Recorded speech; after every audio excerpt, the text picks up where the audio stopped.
A very good morning to all my BBA second year students. We'll start with the subject of business communication skills. Now, in the last video or the last class, we discussed about the importance of business communication. Why a communication process or a ways of communication or business communication is essential and important in the part of an organization or a business. Why communication is so important in the part of communication or in a business organization.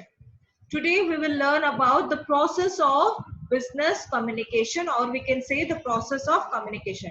What are the different stages through which a communication is run or processed? What are the different stages in which the process of communication is forwarded or the message of communication is forwarded? Let us learn the stages one by one.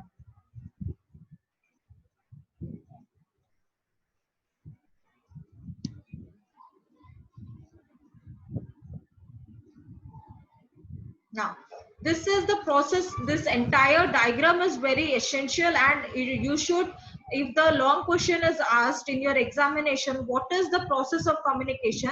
This diagram is compulsory to make. That is, this entire diagram is compulsory to make. Let us see the diagram in the screen. That is the sender, encoding, message, channel, receiver, decoding, and feedback. These are the 7 stages of process of communication. We will study this one by one, but if at all the long question comes in your examination, the process of communication, this diagram is mandatory for the long question part.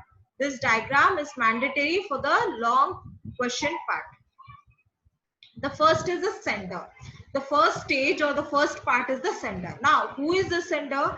The transferer or the transmitter of the message is the sender of the message. The sender of the message is the person who contacts other person with the objective of passing the message. Now, the sender is the first category or the first stage of communication. From a sender only, the message is passed forward or the message is transmitted forward. So sender is the main crucial element of process of communication. It is the beginning of process of communication. The beginning of communication is done through the sender, the person who sends the message or transmits the message from one person to another person. So he is the first person who transmits the message from one person to another person. So sender is the first initial person of the process of communication. Who contacts another person? Contacts another person means he, suppose in an organization, a superior contacts its subordinates to pass the information to the subordinates. So the superior is the sender of the message. We can say the subordinate are the receiver of the message. From one person it is transmitted to other person. So the first person from whom the actual message is transmitted is called the sender of the message. Sender of the message, or you can say the transmitter of the message. The person who sends the message or contacts another person to send a message or transfer of information, opinions, views, thought, feelings, or you can say uses of symbol in contacting the other person or sending a message to the other person. That is first part or the first stage of communication. The sender of the message or sender is a person who sends the message or contacts another person to send a message or the forward or transmit the message. The second stage is the message. Message is a subject matter of communication, is intended to be a part the receiver by the sender. Now, it is the subject matter. Now, why is communication made? Because there is an important message which has to be forwarded on the right time, right place to the right person. So the transmission of the message, the word message is the subject matter. What is to be transmitted to other person? What is to be transmitted to other person is the subject matter of the communication, which is an essential part of the communication process. The message should be useful. The message should be understood by the both parties, that is the sender and the receiver. The message should contain the information which is provided by the sender to the receiver. The information from the sender to the receiver, and it should be understood by both parties, that is the sender and the receiver. It should be in the language which can be understood by the both sender and receiver. It should use symbols which is understood by the both sender and receiver. So this is the information which is provided, or the subject matter which is provided by the sender to the receiver of the message. So message is the what you can say, the middle part, middle portion. What is to be transmitted from one person to another person is the message. What is to be transmitted from one person to another person is called the message. You can say in simple English, but you have to write it in a professional manner, or you can say in a book manner. That is, message is the subject matter of communication. Subject matter of communication. Now, it has to be sent on the right time when the message is needed to be transmitted or transferred to the right person. For whom the message is meant, it should be transmitted to the right person. Thirdly, on the right time. Right person, right time, right place. So these are the particular qualities of a message. The message should be understood by the both sender and receiver. The content of the message should be understood by the both sender and receiver. The language of the communication should be understood, or the language of the message should be understood by the both sender and receiver. And lastly, the meaning of symbols used in the message should be understood by the both sender and receiver. So message plays as the subject matter of communication, which is transmitted at the right time, right place, right manner, and to the right person. Right time, right place, right manner, to the right person, to make a message useful. Message should be useful enough, it should be meaningful enough to be transmitted from one person. The informative information should be passed from one person to another person. So this is all about the message of the communication. Now next come to the third part, that is encoding. Now what is this encoding? Since the ideas, opinions, feelings, thought, act are the subject matter of communication, abstracted and intangible. These transmission required certain symbols such as words, pictures, gestures, body language. In the process of converting into meaningful symbols is called encoding. So there are ideas, opinions, feelings, thought, etc. So how do we represent that subject matter into some transmitted into symbols, either in symbols, words, pictures, gestures, body language. Suppose I want to convey my thought or feeling to somebody, then I have to express that thought and feeling in terms of words spoken by me, the words spoken by me, or I have to write it down, write in a written form. The words I have to write it down, or I have to make a picture to make my mm, uh, to make my thoughts into actions. I have to make my thoughts into actions through the transmission, and transmission transport them to either words, pictures, gestures, or body language, or symbols. So that is the whole scenario of encoding. Suppose I have an idea in my mind. How should I convey that idea to the other person? I have to use a, what do you say, I have to use certain uh, transmission means, yeah, if I have an idea, I have to draw that idea in a form of picture to represent it. I have to say in form of words, that is oral. I have to write in form of words or a letter. I have to represent it, or I have to make symbols, body languages to make it understand, or I have to use symbols to convey it. So encoding is the all the ideas, opinions, feelings, thought which are the subject matter of communication are abstracted and intangible. Intangible means it cannot be seen and touched. Abstracted and intangible, it cannot be seen or touched, but there need to be transmitted to certain symbols like words, gestures, pictures, body language, and conversion of those feelings, thoughts, opinions into pictures, words, gestures is called encoding. Example, if I have a thought, then how should I represent my thought or the feeling of the thought? I have to write it down or say it or draw it or represent in a form of a body language. If I have feelings that I don't like certain person, I can show that I don't like certain person in my body language.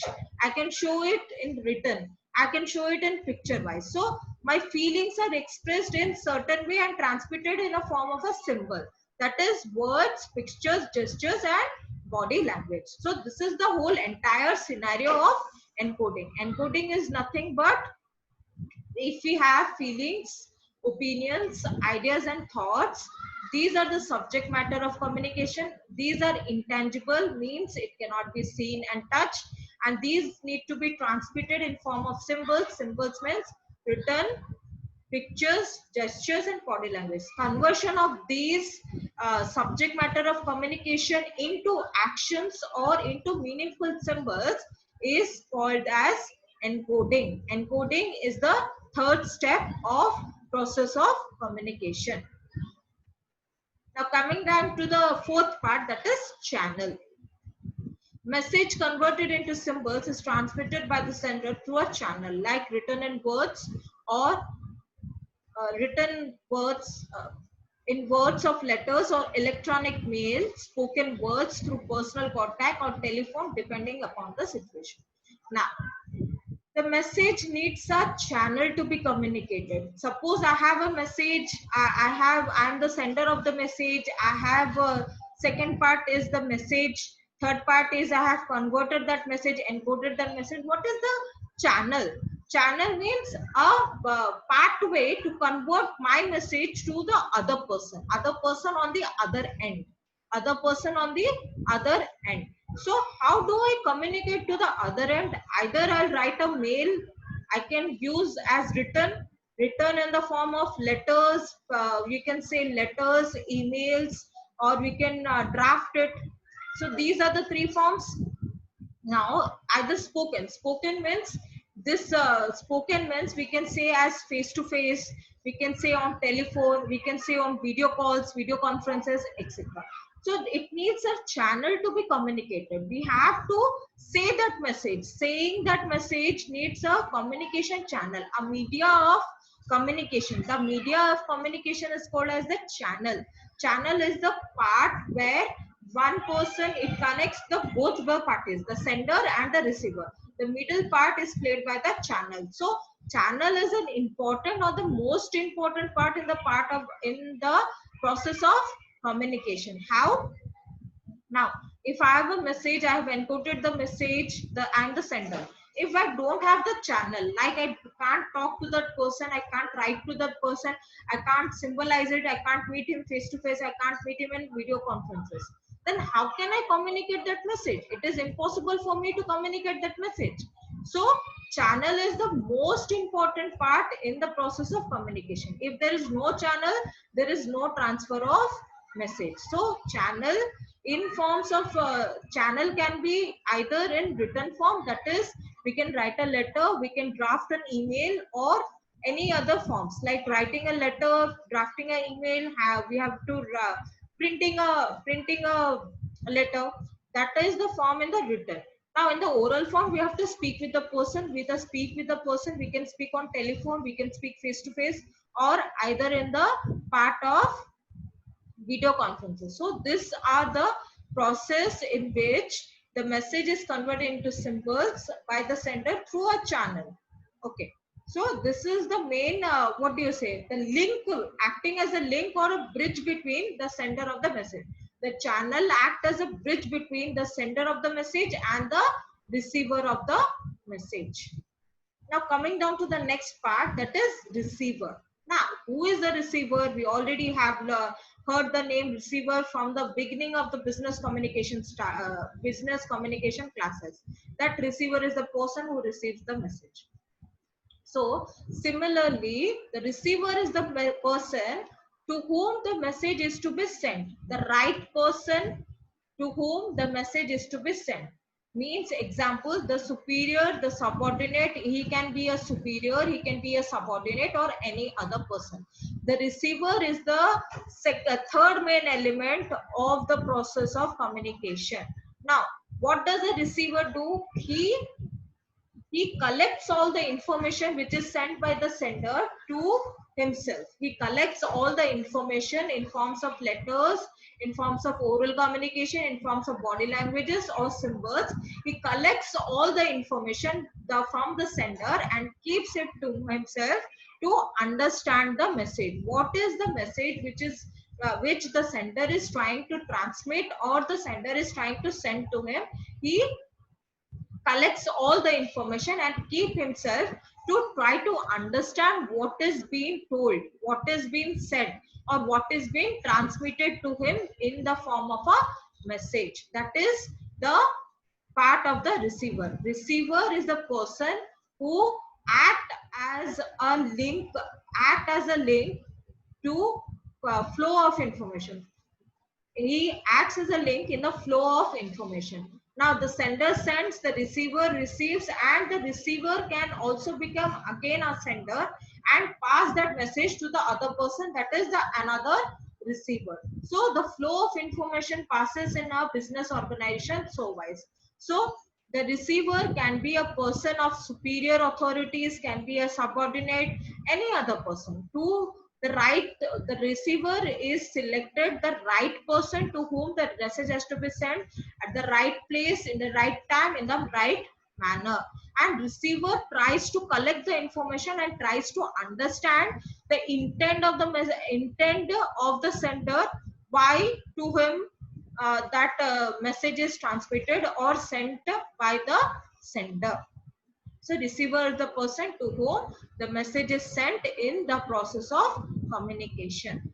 Coming down to the next part, that is the sixth part in the process of communication, that is decoding. So what is decoding? Decoding is the reverse of encoding.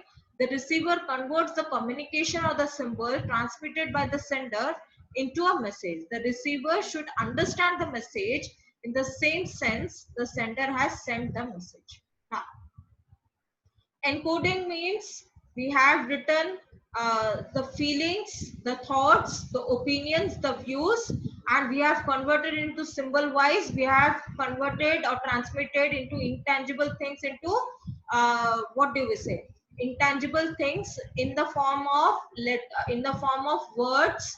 We can say as written or oral words, or we can say we have used symbols, body language, and gestures.